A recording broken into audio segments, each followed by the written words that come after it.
ત્યારે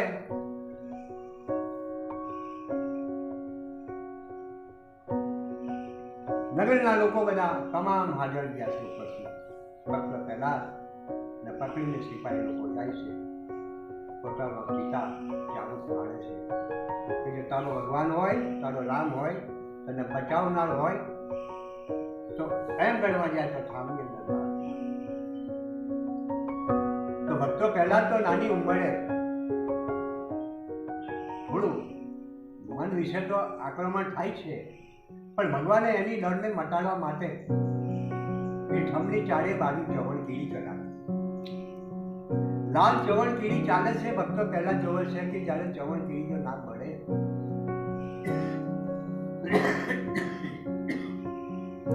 તો હું કેવી રીતના કરી શકવાનો, આવું વિચારીને પાઠ મારે અને એ ઠામ ફાટે છે. ત્યારે એ ગર્જનાથી આકાશ માતાના નૃત્ય ત્રણે લોક પહોંચી સ્વર્ગ લોકથી દેવ લોકો આવી જોવા લાગ્યા છે કે ભગવાન નરસિંહ ભક્ત પહેલા કરવા માટે એટલે ફૂલોની વરસાદની ધારાઓ ફેંકવામાં લાગ્યા.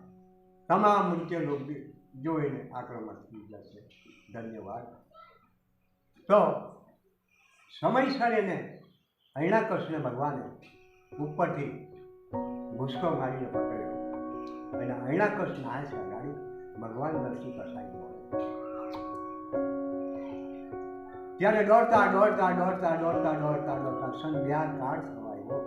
સંધ્યાકાળ થવાયો એની અંદર ભગવાને એક ઘર હતું, એ ઘરના ઉમેરા મેં અને છાતી પર પગ મૂકી ભગવાન કહેવા લાગ્યો, બહેનના પંચ સાંભળો, આ કોણ છે? માણસ છે, વાઘ છે, વરુ છે, સિંહ છે, કોણ છે? કે પ્રભુ વાઘ બી નથી, માણસ બી નથી, વરુ બી નથી, કોઈ નથી પ્રભુ. અડધો માણસ અડધો વાઘ.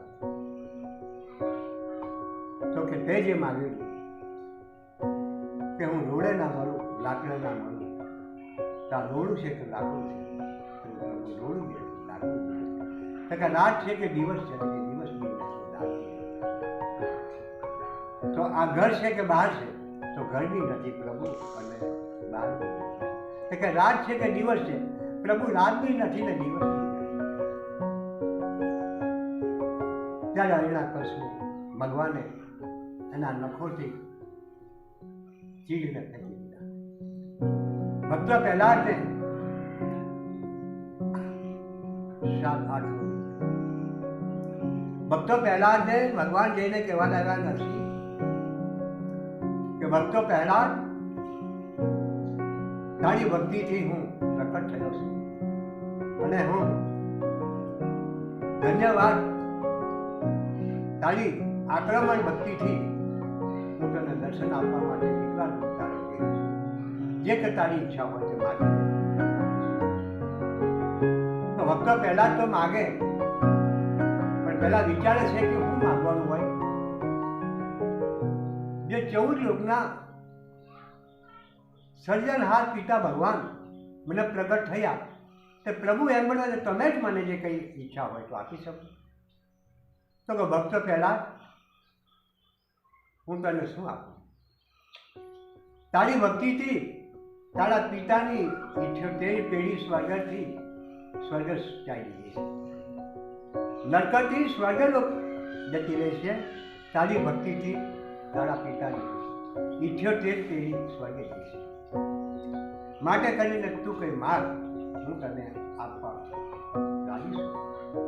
ત્યારે ભક્તો પહેલા માગે છે કે હે પ્રભુ, હું જ્યાં જ્યાં જન્મ લે, ઉચ્ચ ઘર જન્મ લે, નીચ ઘર જન્મ લે, ત્યાં પ્રભુ એક તારી ભક્તિ મારી પાસે રહેવી છે. તારી ભક્તિ સિવાય મારી પાસે બીજું કઈ ના રહેવું જોઈએ પ્રભુ. હું જ્યાં જ્યાં જન્મ લઉં છું, ઉચ્ચ ઘર નીચ ઘર ગમે તાવી પણ એક તારી ભક્તિ મારે છે. ત્યારે ભક્તો પહેલા જ આ મહિનો અને ઉગ્ર એમનો જે દંડ સજાવો હિરણ્યકશિપુ થાય છે તે મહિનો અને આ વિડીયો બનાવીને તમામ દુનિયાની અંદર ભાઈ બહેનોને હું રજૂઆત કરું છું કે કદાચ અનુશ્રાવણ કરજો. શ્રાવણ કર્યા વિના સાંભળવાથી કશું ના થાય, પણ શ્રાવણ કરજો. ભગવાનની ભક્તિ કરવાથી સાજો ભક્તો પહેલા એના પિતાની 78 પેઢી સ્વર્ગે છે. ત્યારે કીધું છે ભક્તિની ખરી શક્તિ સૂર્યને બ્રહ્મ બનાવે, વાલ્મીકી આત્મા હતો એ ગુરુ પર દેખાડે. વશિષ્ઠ દેશ્યાનો પુત્ર તે થયો ઋષિરાજ, રામચંદ્ર જેવાના ગુરુ ગણાયા.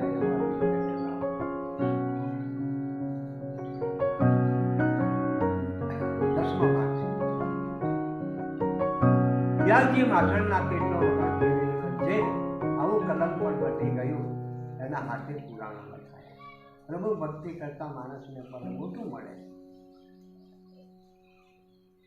સજ્જનો કસાય સુપજ ભક્ત રોહિદાસ ચમાડ જુઓ, એવા લોકો ગુરુ બની આજે મીણાબાઈના ગુરુ ગણાયા. ભક્તિથી કેવો પદ પાયમાં તમે જુઓ. મુસલમાન જોડાયાના તા સંત કબીર, એના ઘરનું ખાધું પીધું તો એ થયા બળવી. ત્યારે એમ ગણવા જાય તો ભક્તિથી કેવું એને પદ મળ્યું કે એના જેવો કોઈ સંત નથી. કબીર